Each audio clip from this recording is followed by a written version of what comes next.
episode 4 of 8 of Unpacking the Drone Cybersecurity Advisory Circular released by CASA in March 2026.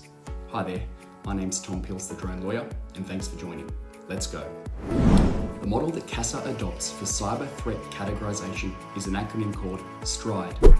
It's a widely used industry-accepted framework, and the CASA Cybersecurity AC 2157 references STRIDE as the basis for identifying threats in your cybersecurity risk assessment. STRIDE stands for spoofing, tampering, repudiation, information disclosure, denial of service, and elevation or privilege. 6 categories. Let's walk through each in the context of a drone operation. S. Spoofing. That's feeding your system falsified data to make it behave in ways it wasn't supposed to.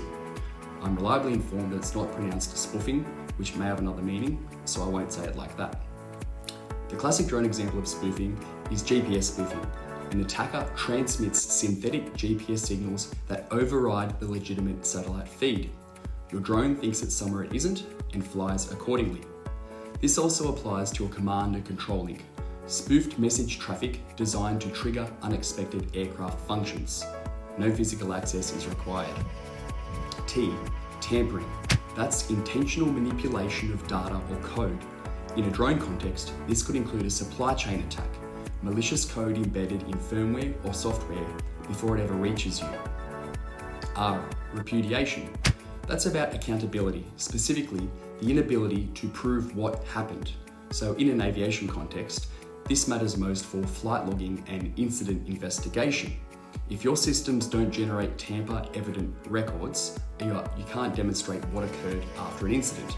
CASA or the ATSB will ask. I. Information disclosure.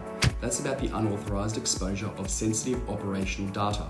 For drones, that could include telemetry, position, velocity, flight plan, intent, and video feeds, particularly when transmitted over unencrypted C2 or data links. So this data can tell a third party exactly where your aircraft is, where it's going, and what it's doing. However, it's important to note that intentional broadcasts of RPA flight information, like position reports made by ADSB, do not automatically represent a cybersecurity threat.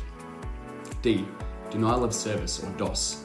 Most operators already know this as jamming. It's the intentional flooding of your C2 link or GNSS GPS signals with interference to degrade or cut the connection. The consequence is loss of control. JARIS specifically includes electromagnetic jamming within this category.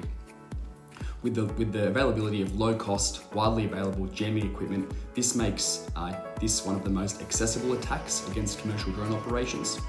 And then we have E, elevation of privilege.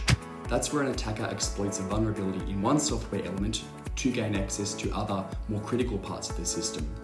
This is relevant for modern integrated RPAS, where flight control, communications, surveillance, and mission systems may all share the same underlying hardware and operating environment. So that's STRIDE, S-T-R-I-D-E. Under the JARIS Cyber Safety Extension, you are required to systematically work through these categories against every safety critical function in your drone as part of your threat identification process. So that means your GPS receiver, your C2 link, your flight controller, your flight termination system if you have one, each function, each threat category considered against that model. So now, knowing what the threats are is step 1. Step 2 is having the right design principles in place to mitigate them, and that's what episode 5 covers. Thanks for joining. The lawyer's in your corner of the sky.